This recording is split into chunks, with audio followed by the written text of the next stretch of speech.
ఓం శ్రీ శ్రీరామకృష్ణ సమర్థ సద్గురుదేవాయ నమః.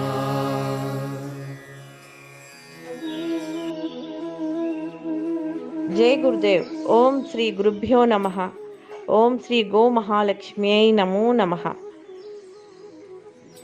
గ్రహదోషాలు, శని దోషము, ఏలినాటి శని, ఇవన్నీ కూడా ఋషులందించిన విజ్ఞానమైన గోగ్రాస సాధన ద్వారా మనము నివృత్తి చేసుకోవచ్చు.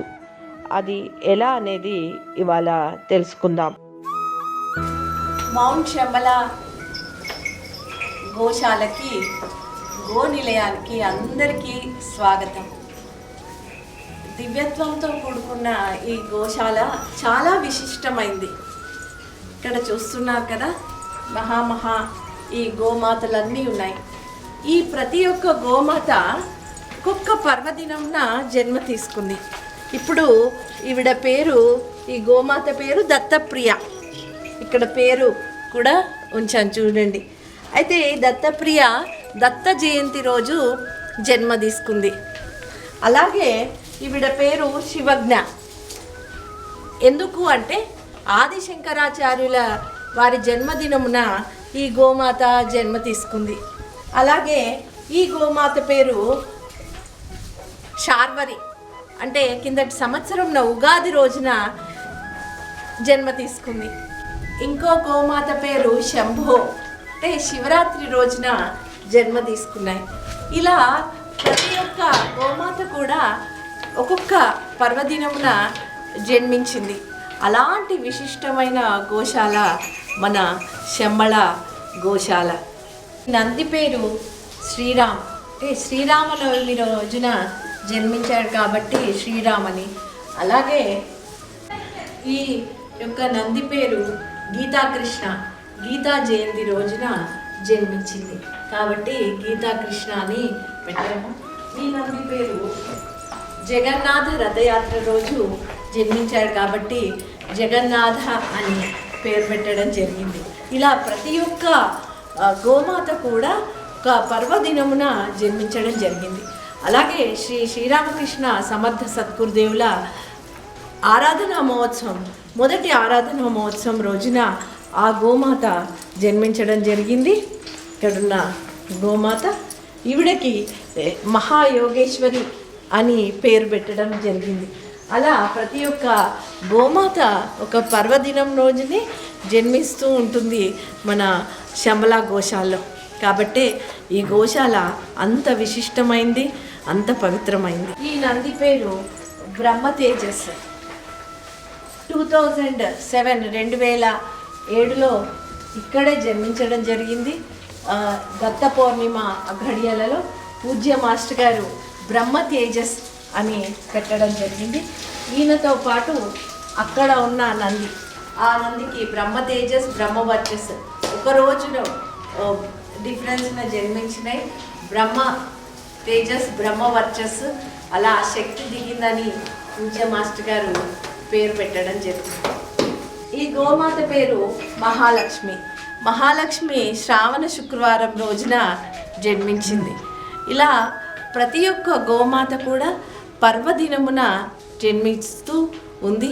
ఇలాంటి విశిష్టమైన గోశాలలో ఇవాళ ముఖ్యంగా ఒక అద్భుతమైన ఋషులందించిన ఆయుర్వేదంతో కూడుకున్న సాధన, గోగ్రాస సాధన గురించి మీకు తెలుపబోతున్నాను.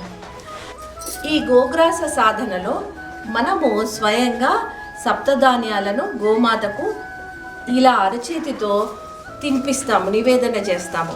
అప్పుడు గోమాత మన అరచేతులను అలా తన లాలాజలంతో నాకుతూ ఉంటుంది. అలాగే గోమాత యొక్క ముక్కులోంచి వచ్చే, నాసికారంధ్రాల నుంచి వచ్చే ఉచ్ఛ్వాస నిశ్వాసాల వల్ల మనకు ఆ లాలాజలము యొక్క స్పర్శ, ఆ శ్వాస యొక్క స్పర్శ తగగానే మన జీవితాల్లో ఏ దుఃఖాలున్నా, రోగాలున్నా అవన్నీ కూడా సమసిపోయి మన జీవితం అద్భుతంగా, దివ్యంగా మారుతుంది, ఎంతో ప్రభావితం అవుతుంది.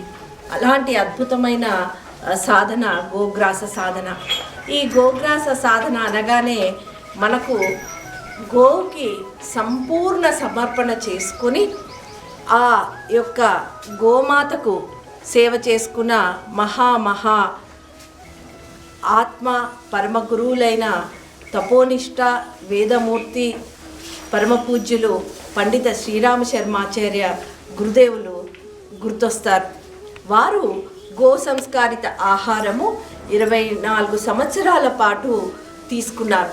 అంటే గో సంస్కారిత ఆహారము అంటే ఇక్కడ మనకు వారు రోజు ఉదయమే ఒక కపిల గోవు తీసుకుని ఆ గోవుకి బార్లీ గింజలు తినిపించేవారు.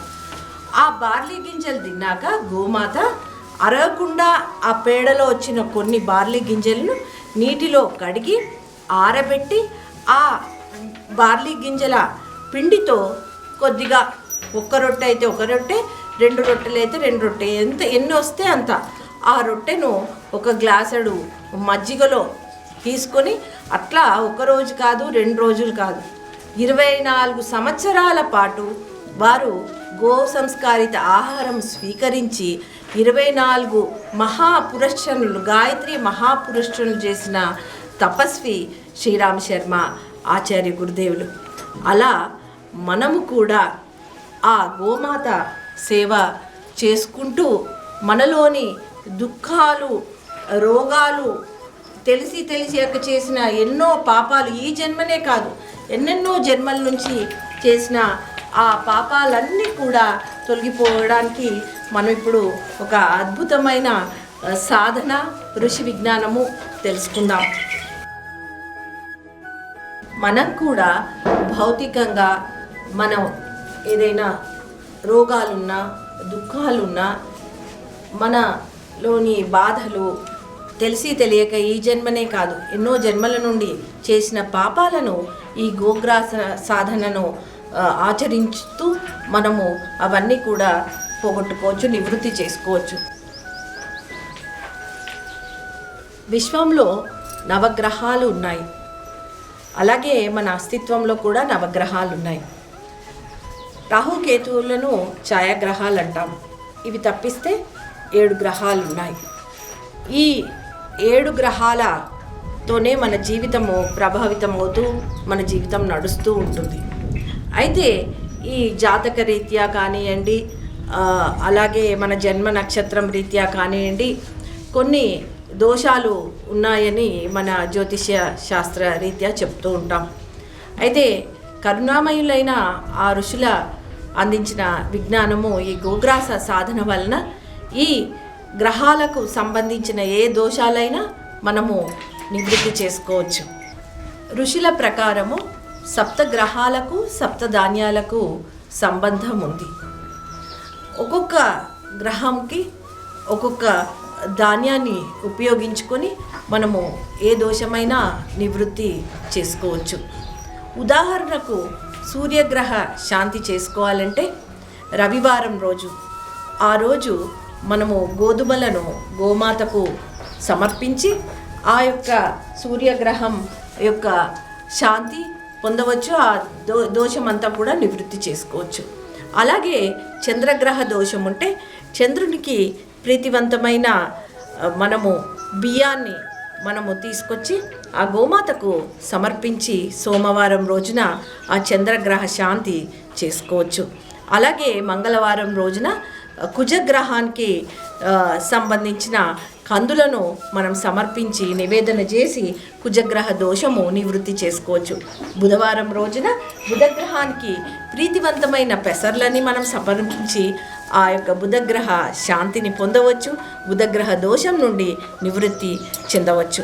అలాగే గురువారం రోజున మనము శనగలని గోమాతకు తినిపించి ఆ యొక్క గురుగ్రహ శాంతిని పొందవచ్చు, గురుగ్రహ యొక్క దోషం ఏదైనా నివృత్తి చేసుకోవచ్చు. అలాగే శుక్రవారం రోజున అలసందలు బొబ్బర్లు అంటాం. ఆ యొక్క బొబ్బర్లను గోమాతకు మనం ఇలా అరచేతితోటి ఇలా సమర్పిస్తుంటే ఆ గోమాత అంతా కూడా ఆ యొక్క బొబ్బర్లను స్వీకరించి మొత్తము మన చేతి మీద ఉన్న అవన్నీ కూడా తినేస్తే మనకు ఏ కర్మ ఉన్న ఆ కర్మనంతా కూడా తొలగింపజేస్తుంది, నివృత్తి చేస్తుంది.